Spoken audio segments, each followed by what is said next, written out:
Qué bien.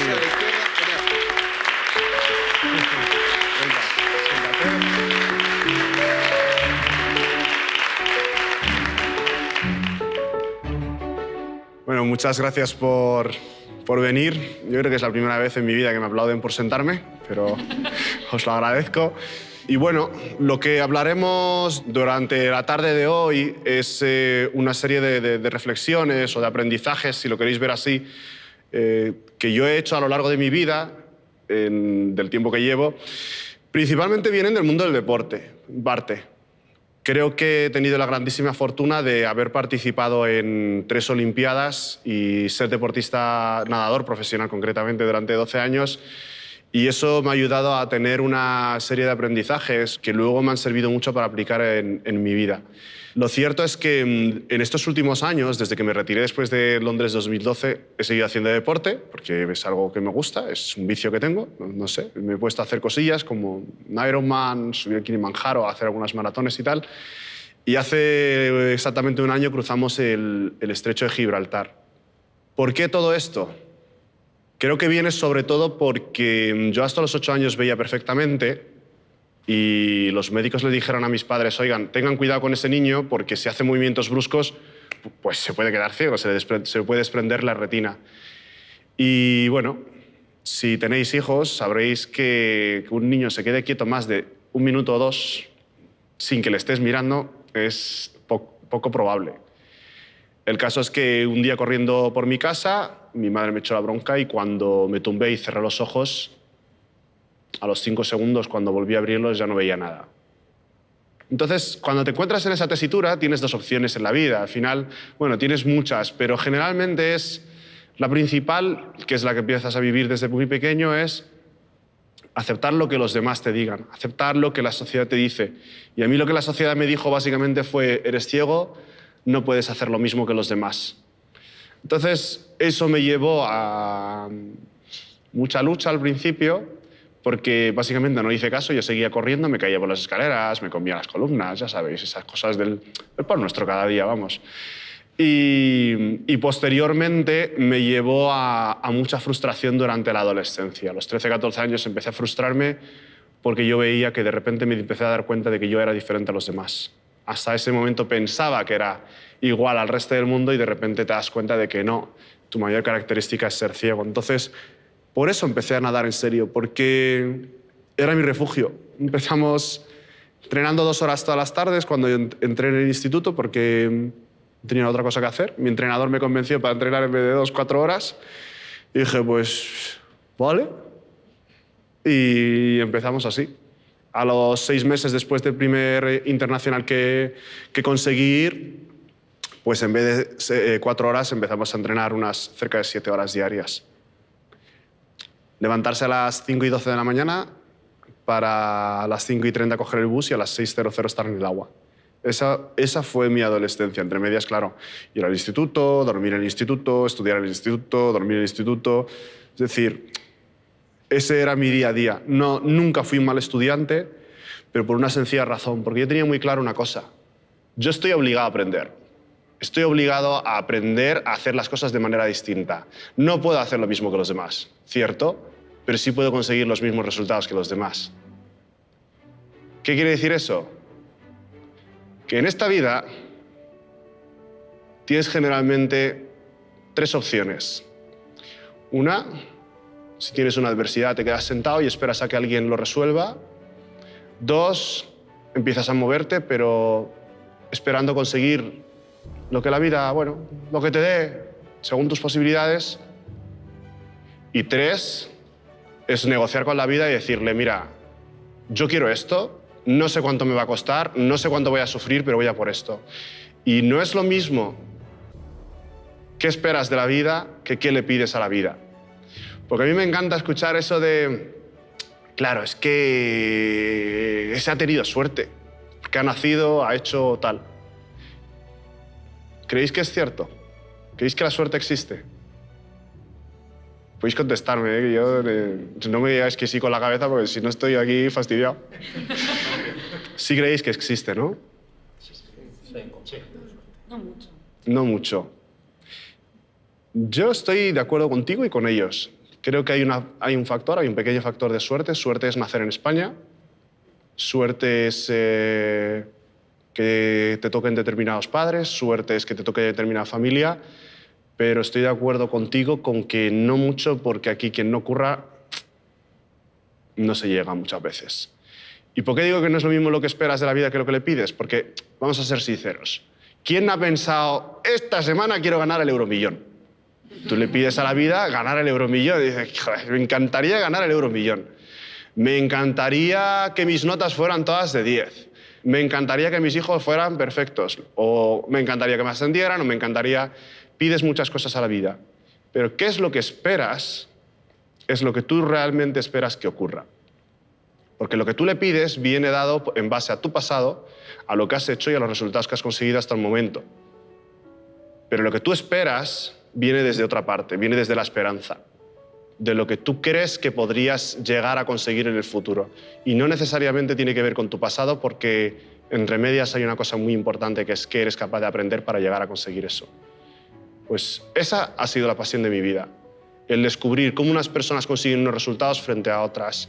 El descubrir cómo aprendemos, cómo podemos conseguir cambiar nuestro aprendizaje para convertirnos en la persona que queremos ser, pero sobre todo cómo enseñamos a otras personas a desarrollar ese potencial. Y eso todo se basa en realidad en cómo aprendemos.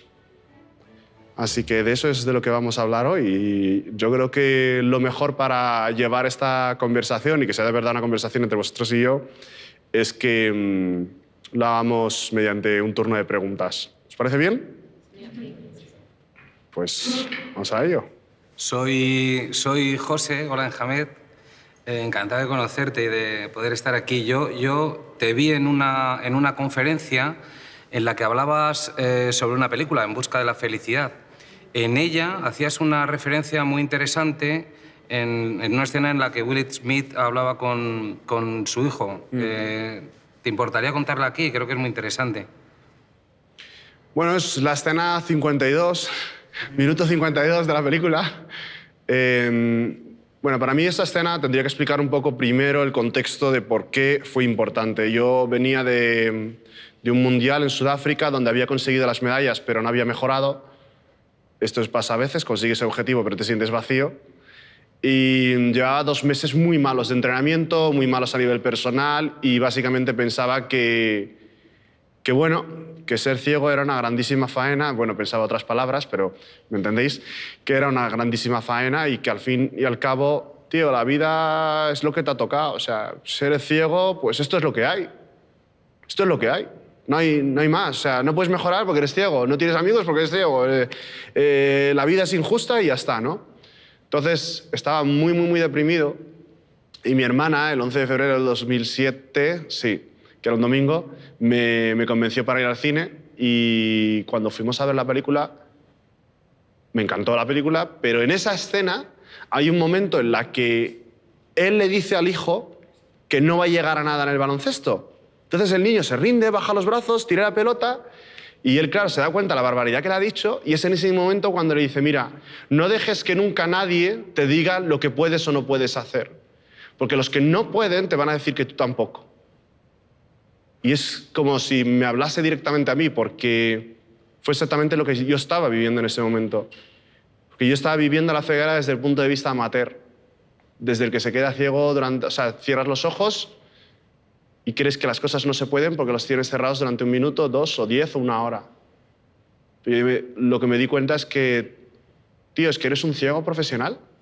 O sea, eres ciego las 24 horas del día. O sea, ya aquí ya tienes un dominio después de 10 años, las 24 horas, que es muy distinto.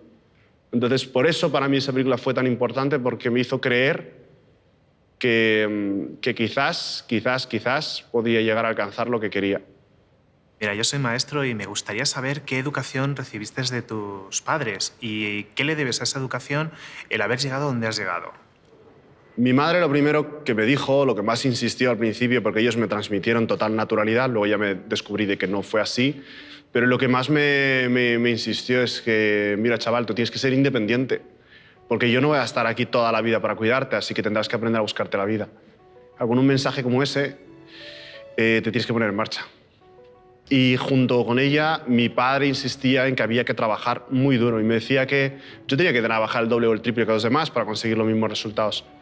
Entonces, yo he tenido la grandísima fortuna de que mis padres, de forma instintiva, descubrieron que la sobreprotección mata a las personas.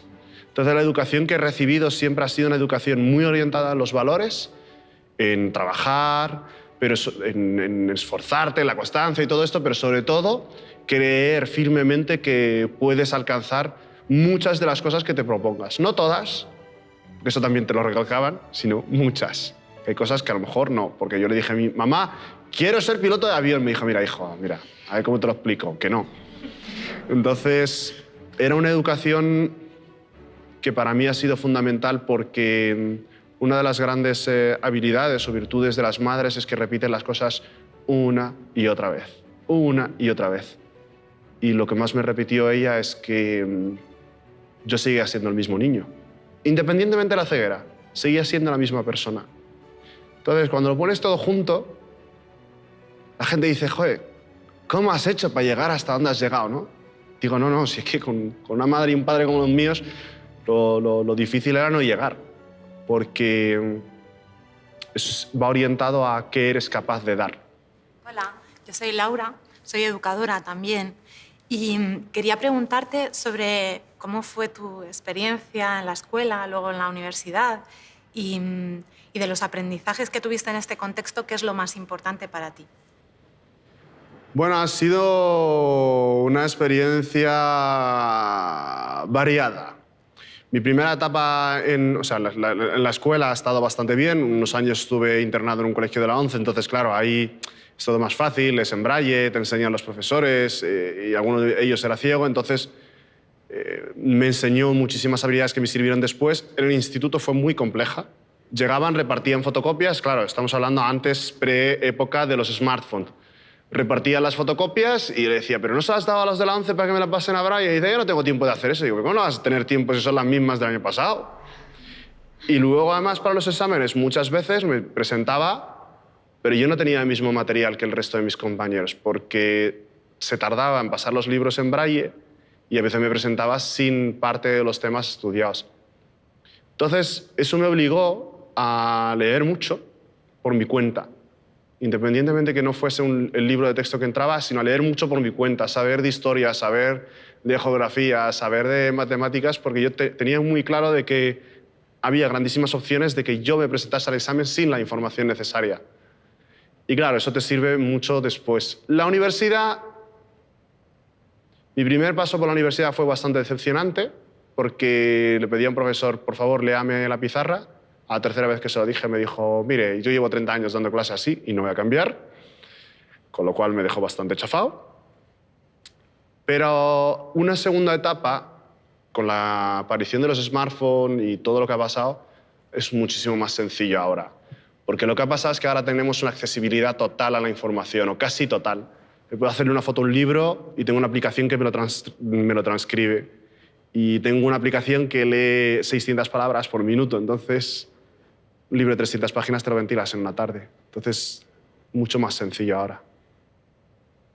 Hola, yo soy Ana, encantada. Te quería preguntar por una historia que contaste una vez de una anécdota, un niño que en su inocencia te preguntaba si tú cambiarías todas las medallas que has ganado a cambio de volver a ver.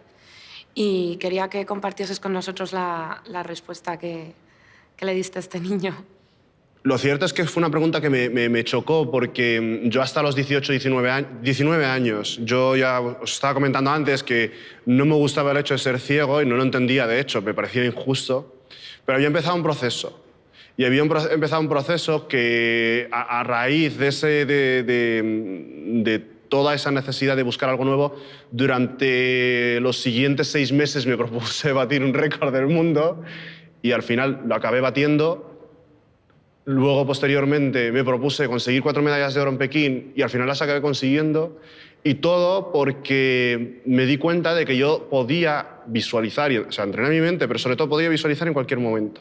¿Qué pasa? Que sin darme cuenta, entre la visualización y el agradecimiento que los hice simplemente por conseguir mejores resultados deportivos, lo que acabó ocurriendo es que cuando ese niño me hace esta pregunta, y miré hacia atrás, repasando lo que había sido en mi vida, me di cuenta de que si no me hubiera quedado ciego, no hubiera aprendido a nadar. Si no me hubiera quedado ciego, no me hubiera esforzado como me había esforzado para llegar a donde estaba. Si no me hubiera quedado ciego, no habría buscado la manera de seguir mejorando. Y claro, de repente, es como que se te hace la luz, ¿no?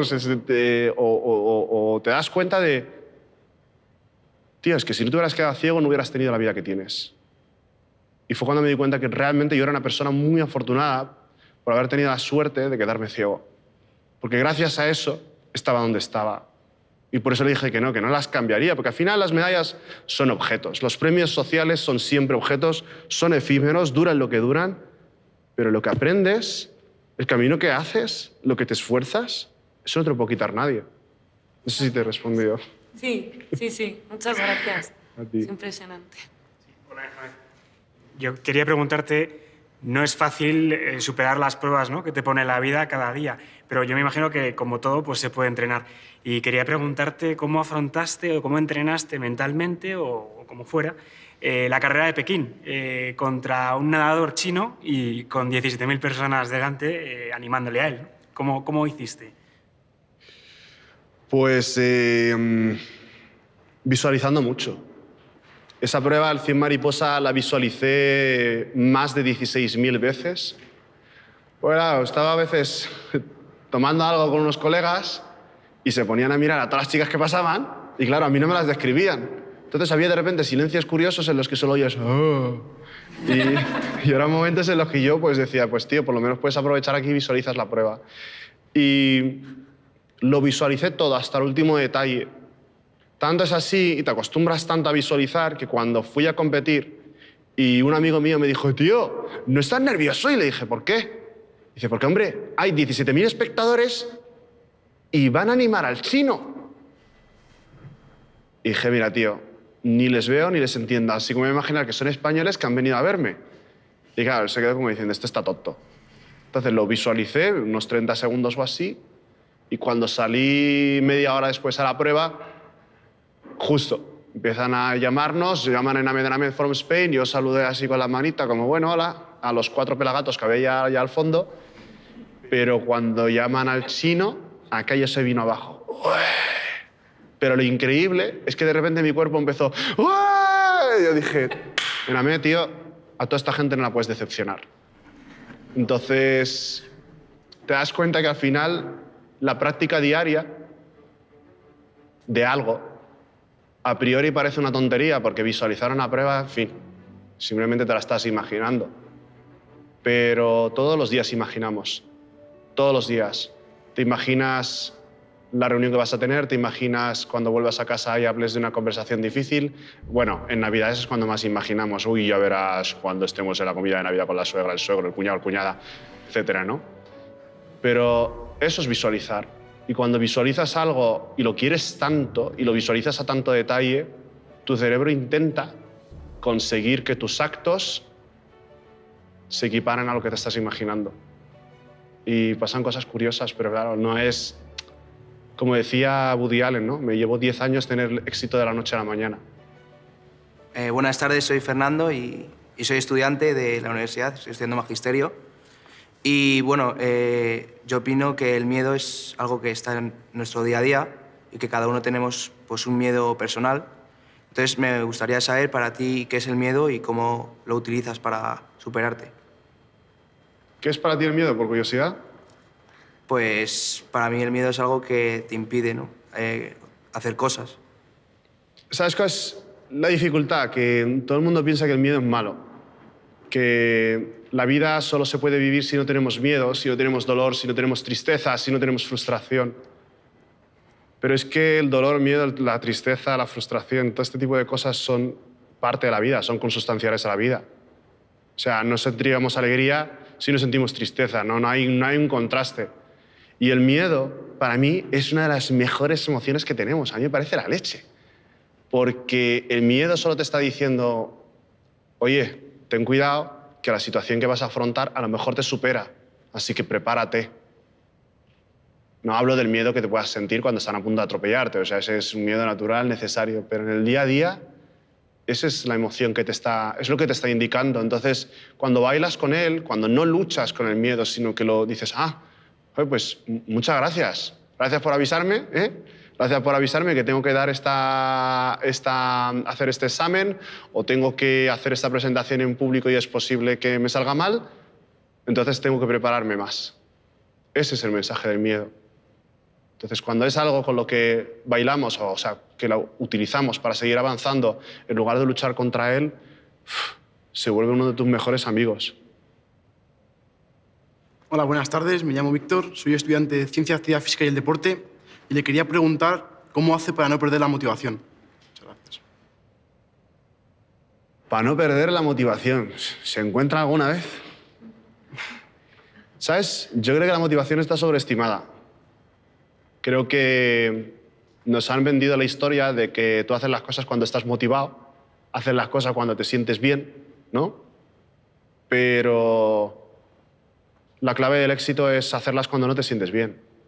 El levantarte cuando no tienes ganas, el ir a entrenar cuando no te apetece. O sea, yo muchas mañanas cuando me levantaba sonaba la alarma a las 5:12 y yo sabía que a las 5:14 tenía que estar vestido, porque es que si no, no llegaba. O muchas veces te plantea el entrenador lo que tienes por delante y no te dice, bueno, si estás motivado, hazlo. Si no, no, tú tranquilo. Sino, lo más importante es el compromiso. Entonces, la única manera de no perder la motivación es ni siquiera esperarla. Esa es la única manera. Comprometerte con algo. Porque cuando estás de verdad comprometido, y pongo el ejemplo típico, trabajo. Entregar el 20 de marzo a las 12 de la noche. ¿Cuándo nos ponemos a hacer el trabajo? Si eres un buen estudiante, posiblemente el 19 de marzo, y si eres de los normalitos, sobre el 20 entre las 7 y 10 de la noche, ¿no? Corriges lo último y lo mandas por si acaso no funciona la página, que siempre se acaba rompiendo en la última hora, ¿no? Eso es lo típico. Pero a que en esas 3 horas se te ocurren 1000 millones de ideas. Eres el tío más creativo del mundo, estás on fire, concentrado. Dices, no miras ni el Instagram ni el WhatsApp, solo lo miras para preguntar dónde has encontrado esta referencia o lo que sea, pero estás a tope, ¿no? Porque estás comprometido. Y ahí está tu grandísimo amigo el miedo para decirte, chaval, como no lo hagas, te catean. O sea, tienes que estar a tope. Entonces no es una cuestión de motivación muchas veces, sino de compromiso. Para ilusionarte y pensar en el futuro, seguramente sea importante la motivación, pero en el largo plazo, cuando estás trabajando por algo, es compromiso 100%. Es decir, tío, no te queda otro remedio, o sea, hazlo, porque no va a venir otro a hacerlo por ti.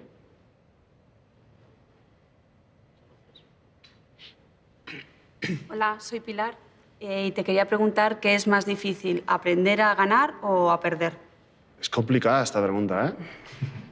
Creo que hay veces que es más difícil aprender a perder, pero generalmente es más difícil aprender a ganar. Creo que estamos más estructurados, ¿no? Para aprender a perder que para aprender a ganar. Porque lo importante es participar. Tú vete y di eso en un centro de alto rendimiento. Te van a decir, sí, mira, no.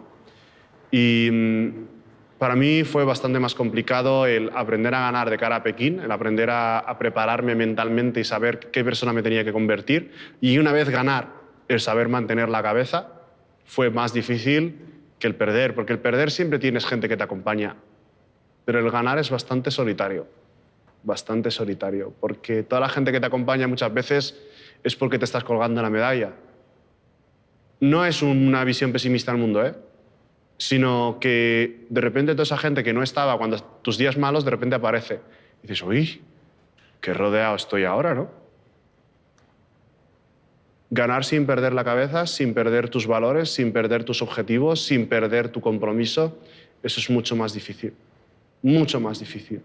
Pero al final el ganar es transitorio, el perder es transitorio. Quería preguntarte ¿qué le aconsejarías a un joven que está preparando el examen de acceso a la universidad o una prueba importante? Lo más importante es que tiene que tener claro cuándo es la fecha. Y sí, todos saben cuándo es la fecha. Todos lo saben, pero no lo ven. Quiero decir, todo el mundo puede pensar, es el 14 de junio de este año. Vale, sí. No, es a final de curso. Entonces, la clave es que tengan muy claro cuándo es la fecha, que la tengan por escrito, que la vean, que sea específica. Y lo siguiente es de qué personas se rodean. Y digo esto porque, aunque es un poco que los padres a lo mejor no pueden decirle a los hijos, porque es lo típico, ¿no? De qué compañías te rodeas. Pero es muy importante que sepan de qué personas se rodean, porque si se rodean de tíos o tías que van a pensar, no nos va a salir, esto lo vamos a cagar este año, pues, hombre, no te anima mucho para estudiar. Entonces, lo más importante es eso, por una parte, tener muy claro el objetivo, por otra parte, rodearse de personas que les puedan ayudar, y tercero, y para mí vital, es dividir ese objetivo en pequeñas etapas.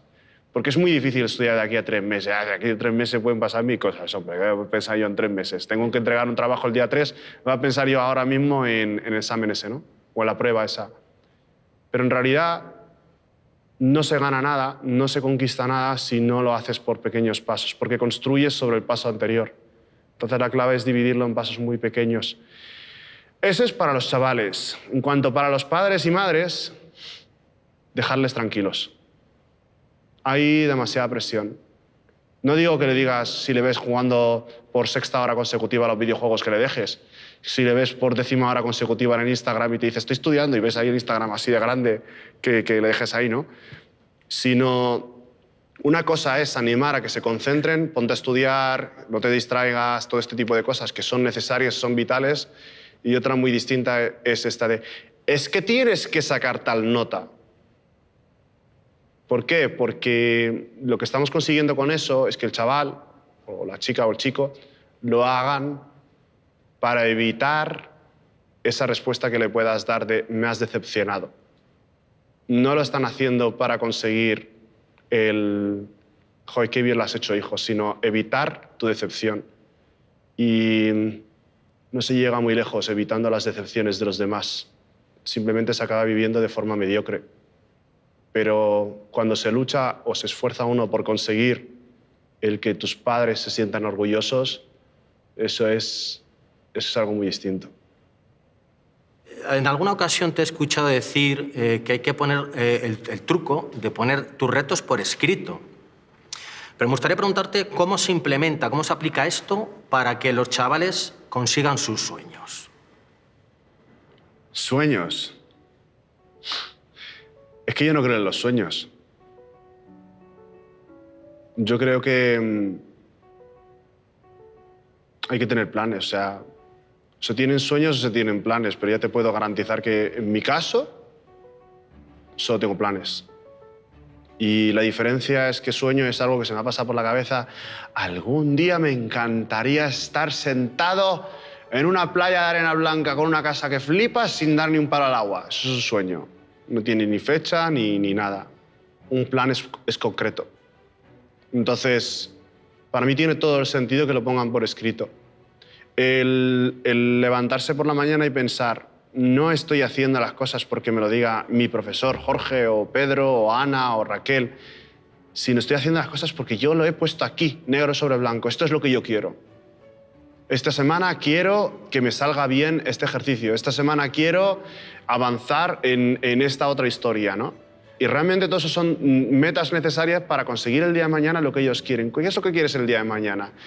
Tío, pues tener la libertad de no volver a pisar una clase, pues a lo mejor es eso. O tener la libertad de viajar por el mundo, a lo mejor es eso. Pero necesitan poner por escrito sus metas a corto plazo. Y eso se puede implementar muy fácil porque hoy en día con los smartphones, las tablets, o incluso con un corcho que tengan en la habitación o en la clase, que cada uno de ellos ponga por escrito qué es lo que quiere conseguir para este año, ¿no? Y no hablo en términos de notas, sino a lo mejor es aprender a dominar algo. Alguno puede ser dominar algo en matemáticas y que no vuelva a sufrir como sufre cada vez que hay un examen, y otra persona será mejorar en inglés. Y a lo mejor al verlo por escrito los compañeros pueden proporcionarle herramientas para conseguirlo. Que a lo mejor, oye, pues a mí se me da bien matemáticas, pero soy nulo en tal. Entonces se vuelve todo más colaborativo. Hola, soy María y bueno, yo también soy nadadora y me encantaría conocer cómo fue la adaptación de tus entrenamientos como nadadora a la preparación del Ironman. Uf, pues fíjate que yo había nadado mucho. Creo que hacíamos de media unos 2.500 kilómetros al año, más o menos, un poquito más. Y para mí la natación ya estaba hecho. Entonces, cuando me planteé el hacer un Ironman, me lo planteé básicamente porque el año anterior antes de retirarme, pensé, ¡buah, un Ironman! Eso es imposible. Y yo tengo un problema con esa palabra, entonces cuando me la digo alguna vez, se queda ahí como una espina clavada y tarde o temprano necesito hacer algo al respecto. Y bueno, pues lo que pasó es que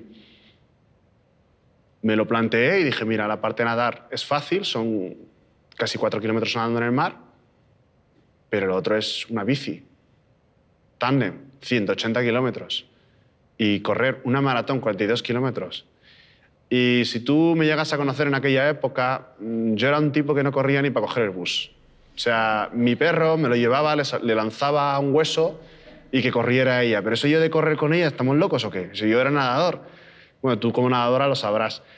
Y claro, fue una adaptación complicada porque tuve que adaptarme al dolor de correr. Porque no estás acostumbrado a que te duelan las articulaciones siendo nadador. Y luego, además, en la bicicleta, mientras íbamos por el tándem, por algunas carreteras de Madrid, yo iba bastante nervioso. Bastante nervioso porque pasaban los coches muy cerca. Y decía, pero, ¿y esto? Y de hecho, yo creo que tenía más adrenalina subido en el tándem en esos entrenamientos que en el Ironman, ¿sabes? Porque nos llegaron a pasar, pero tan cerca, tan cerca, que mi piloto me tuvo que decir, recógete más porque este nos va a dar.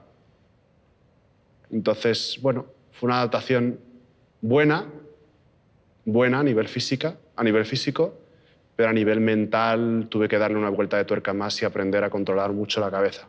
A lo que decía antes, de dividirlo todo en pequeñas tareas, pues dividí los 226 kilómetros del Ironman en franjas muy pequeñas, porque si no era imposible. Hola, soy Miriam. Y bueno, creo que es obvio que habrás tenido que superar alguna que otra dificultad para llegar hasta aquí. Y bueno, aparte de las físicas, ¿crees que existen algunas otras barreras para las personas con discapacidad? ¿Qué te ha llevado a pensar que yo tenía que superar dificultades? Hombre, las físicas son bastante obvias, ¿no? Al principio, sobre todo, está bastante claro porque no sabes dominar bien las cosas. Pero creo que la principal barrera es nosotros mismos, para empezar, y la sociedad. Porque muchas familias tienden a sobreproteger, los profesores tienden a sobreproteger, o peor aún, a ser condescendientes. No sé si habéis oído esa frase de, bueno, tú no te preocupes, lo que has hecho está muy bien, porque yo sé que a ti matemáticas te cuesta, con eso está bien, ¿no? O cualquiera de estas cosas, o con lo que has hecho ya está bien. Y para mí es una de las peores barreras, porque sinceramente creo que una de las mayores discapacidades es la falta de confianza en uno mismo, más que la ceguera o que te falten las piernas o una mano o lo que sea.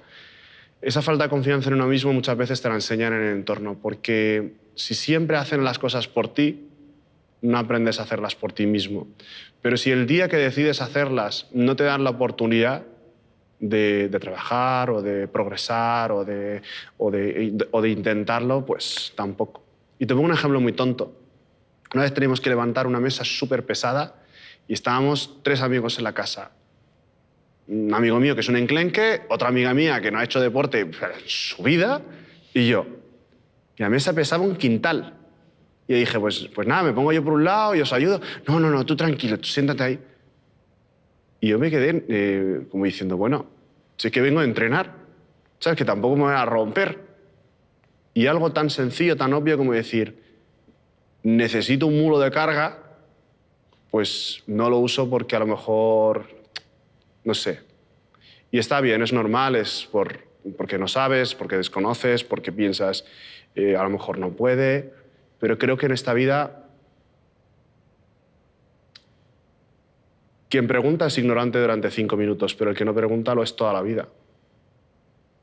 Soy Laura.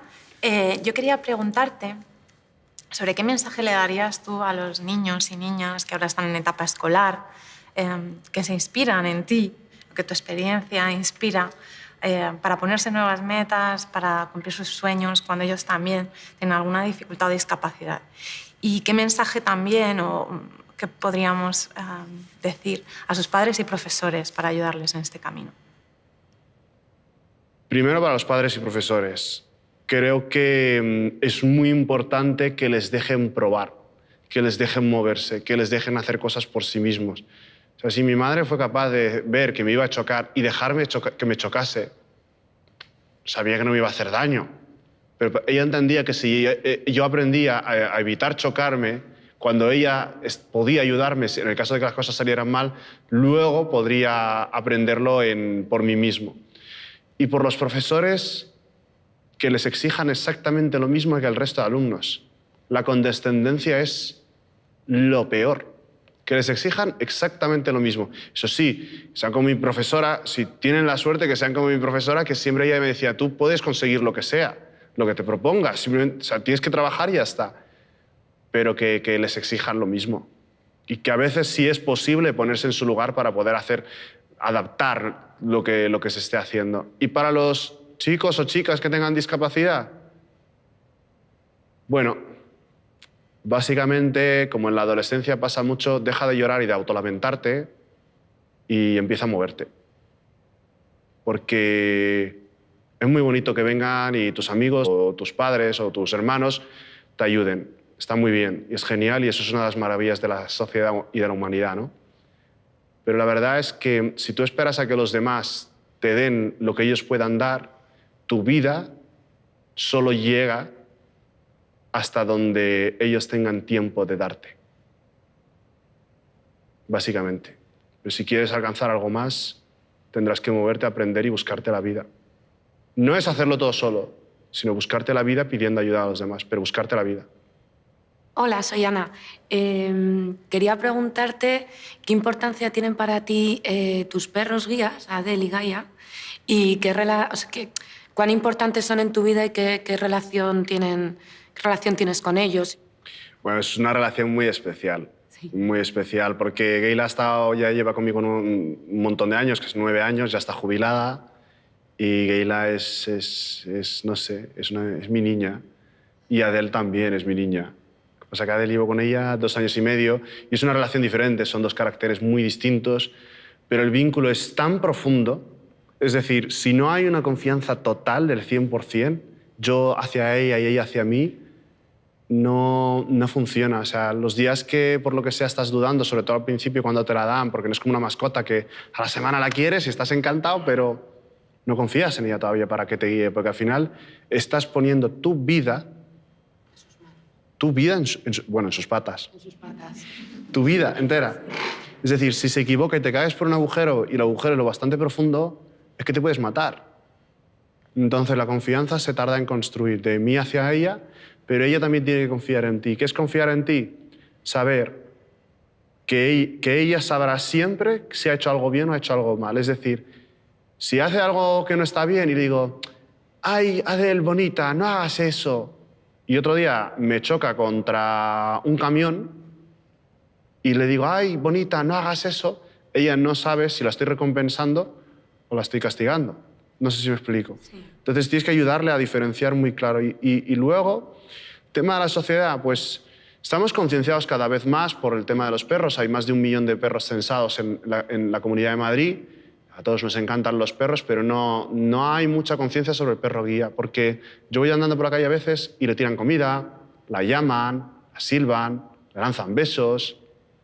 Y claro, y hay un momento en que te lo tomas con humor porque no puedes andar discutiendo con la gente. Pero es verdad que si alguien distrae a Adel y yo me choco, bueno, las próximas 2 horas va a sentirse muy culpable, muy culpable. Y como no le pongas remedio, al día siguiente va a empezar a afectarle a otras cosas, porque no va a pensar, sino va a sentir que todo lo que hace está mal.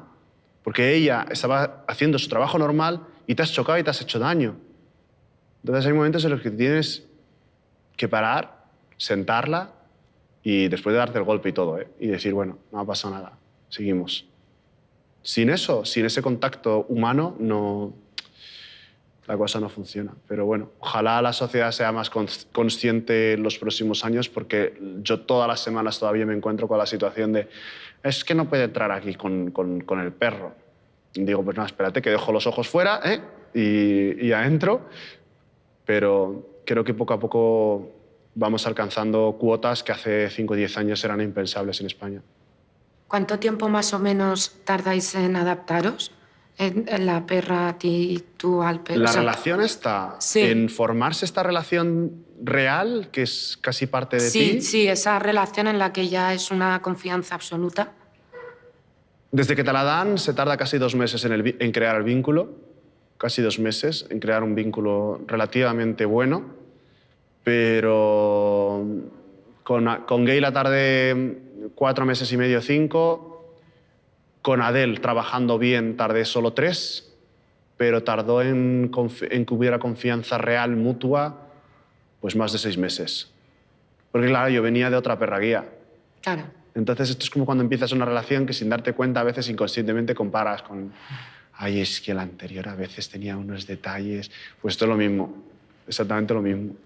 Y eso ella lo percibe. Hola, me llamo Ana. Y pues de todas las lecciones y experiencias que has vivido a lo largo de tu carrera, ¿cuál sería como la que más te ha marcado y te gustaría compartirla? Yo te diría que es quizás la importancia del aprendizaje. Sí. ¿Sabes por qué? Tú puedes trabajar, puedes tener talento, puedes ser un buen nadador, puedes ser un buen estudiante, puedes ser lo que sea, ¿no? Tener más capacidad de memoria o lo que fuera. Pero si no eres capaz de aprender cosas nuevas, es que te estancas. Entonces, en mi caso yo creo que ha sido la lección más importante. 1, que era capaz de aprender casi cualquier cosa que me propusiera.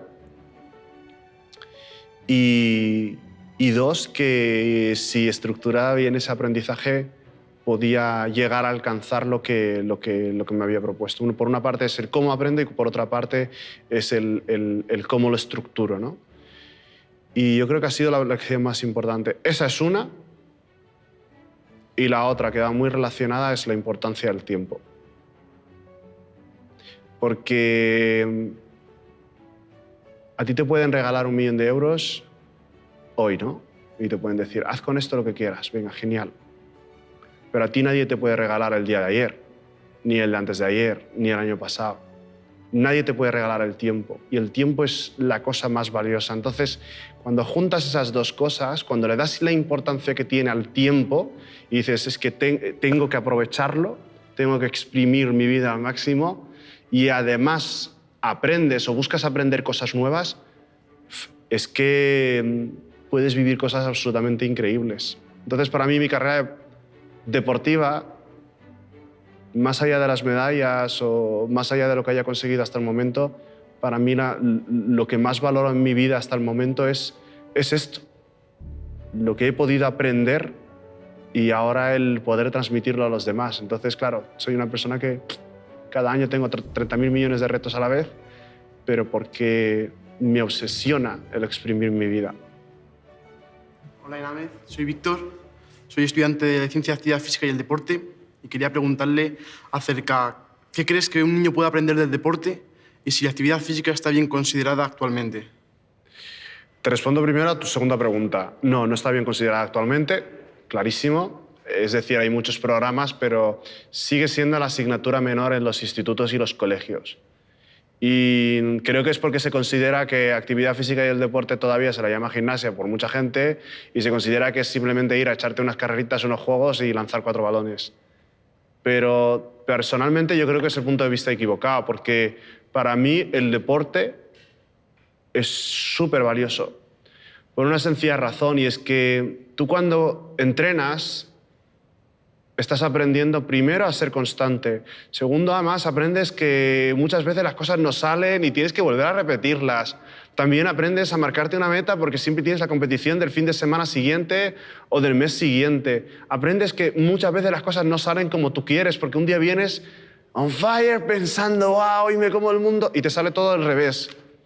O has entrenado como un animal y tu compañero, compañera o un rival de otro equipo justo va y te gana por nada, una centésima, ¿no?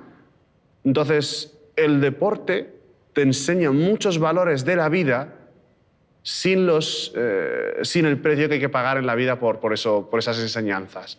Es decir, lo que tú puedes aprender en una piscina, en una pista de atletismo, en un campo de fútbol, en una cancha de baloncesto o de tenis o lo que sea, son muchas de las lecciones que aprenderás luego en la vida, pero no te han tenido que despedir, no has tenido que perder a un familiar, no has tenido que tener una enfermedad, no has tenido que perder a una pareja, pero son más o menos las mismas emociones y las mismas cosas de la vida, pero concentradas, muy, muy concentradas. Entonces, creo que el utilizar el deporte como vehículo para enseñar valores, para enseñarnos a ser mejores personas, puede ayudarnos a tener mejores estudiantes y, sobre todo, al día de mañana tener mejores miembros de la sociedad. Estoy absolutamente convencido de ello.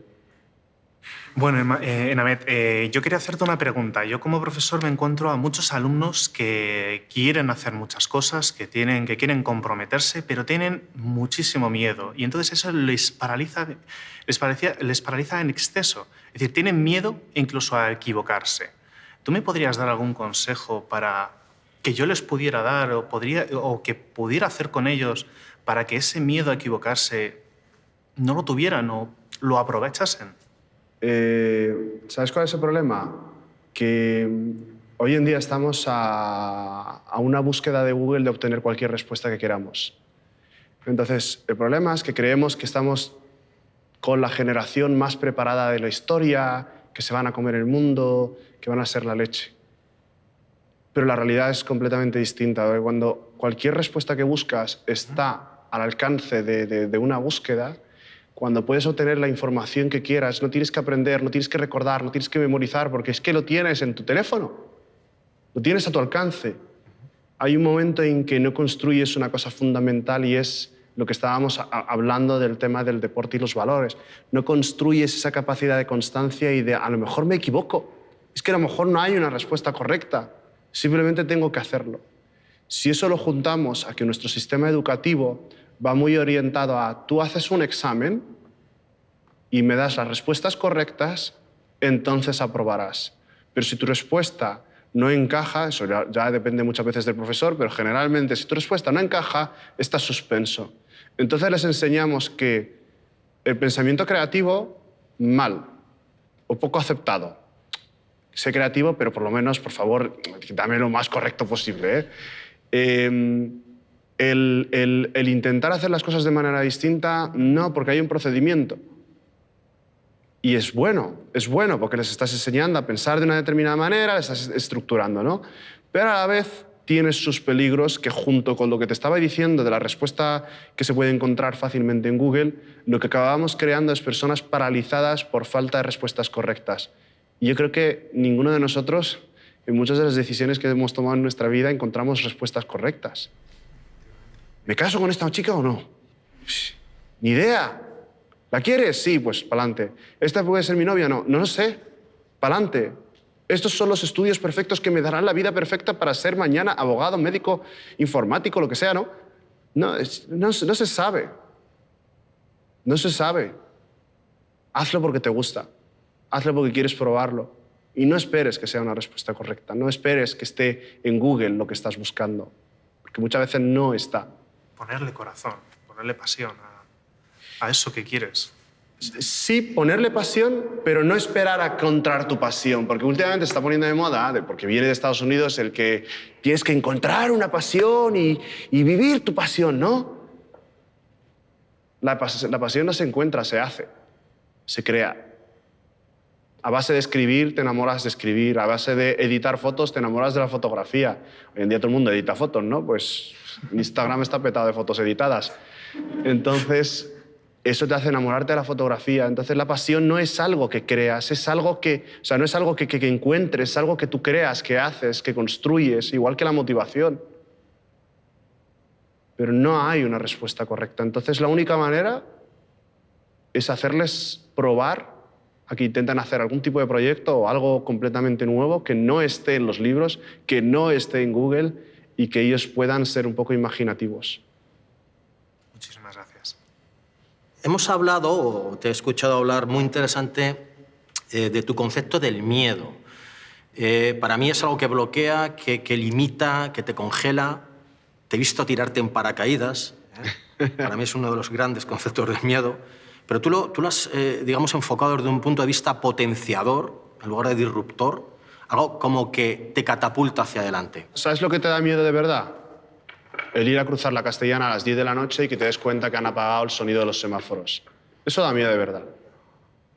Eso da mucho miedo, porque ¿qué haces? ¿Esperas a que venga alguien? No hay nadie, a veces en algunos puntos de la Castellana. Entonces me encuentro yo y mi perra en el paso de peatones mirándonos el uno al otro y cruzamos y ya, no sé. Entonces ya llega un momento en que dices, mira, no vienen coches, yo no digo que vengan, ¡corre por tu vida!, ¿no? Y cuando empiezas a correr y de repente empiezas a pasar el primer tramo, el segundo tramo, el tercer tramo, oyes que el típico tonto empieza a arrancar, empieza a hacer ¡vum!, ¿no? Y ahí ya de verdad sí que pasas miedo. Entonces, el miedo yo personalmente es algo con lo que vivo todos los días. Y es lo que tú dices. El peligro es real, por supuesto, y está ahí. Pero no creo que el miedo sea una opción. No creo que el miedo se elija. Pero lo que haces con el miedo sí que se elige. Porque creo que nuestro cerebro es lo bastante inteligente como para darnos un aviso de «hey, cuidado». Pero sí eliges qué hacer con ello. Puedes quedarte paralizado o puedes no quedarte paralizado. Y puedes decirme, ya, bueno, pero es que yo no puedo elegirlo en el momento. No, no se elige en el momento. Se entrena todos los días, se visualiza todos los días, se aprende todos los días con las pequeñas cosas. Ay, me da miedo saludar a esta persona que me encantaría saludarla, pero no sé si atreverme. Salúdala. Me da miedo preguntar esto en clase. Pregúntalo. Así es como entrenas el miedo, con esos pequeños momentos. Yo soy educador, me gustaría que hablaras del maestro, del primer maestro. En tu caso, de tu entrenador, aquel que sin él puede que no fueras lo que eres. ¿Qué valor, qué tanto por ciento le das a ese entrenador que sacó de ti o vio potencial en ti?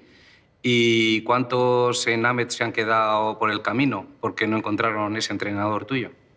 Bueno, he tenido la suerte de contar con varias personas que han sido fundamentales en mi vida. Primera fue Mari Carmen, que fue mi profesora de primaria, que fue la que vivió todo el proceso en el que yo me quedé ciego. Y fue una persona que me animó constantemente a seguir adelante. Estuve 21 años sin verla, literal, o sea, en todo figurativo y literal. Y cuando me volví a encontrar con ella, me dio mis libretas de aquel entonces y la verdad que fue muy emotivo para mí porque había sido una pieza fundamental para empezar a construir ese camino. Ramón, que fue quien me enseñó a nadar, yo me acuerdo una vez de decirle, algún día quiero ser campeón de España. Y me dijo, ¿y para qué te conformas? ¿Por qué no piensas en ser campeón de Europa o campeón del mundo? Y claro, eso no lo piensas en el momento, no dices, pues vale, del mundo, sino que se queda ahí asentado. Y sobre todo me insistió en que tenía que encontrar el cómo hacer las cosas. Y Oliver fue una persona que me enseñó a tener fortaleza mental. Porque cuando tú, después de casi 14.000 metros de entreno, estás reventado, no puedes con tu alma, tocas la pared, te quedan menos de 10 segundos de descanso y te dicen, mira, para esta basura tuvieras que dar la cama. A mí no me hagas perder el tiempo. Y no puedes con tu alma y tienes que volver a empezar. Te enseña mucho. Primero odias a todos sus ancestros, pero luego te enseña mucho. ¿Qué enamés se han quedado por el camino? Pues posiblemente el enamé que estaba enamorado de la música de pequeño. Ahora he empezado a reenamorarme con la idea de volver a aprender un instrumento, pero he tirado muchos años pensando que yo y aprender instrumento no iba conmigo. Durante mucho tiempo pensaba que no podía aprender inglés porque no tuve a nadie que me instara o me animara o me hiciera ver que a lo mejor sí podía, hasta que me harté y cuando me retiré me fui a Estados Unidos a aprender inglés sin saber ni una palabra. Os podéis imaginar lo que comí los primeros 2 meses, mal, pero fatal.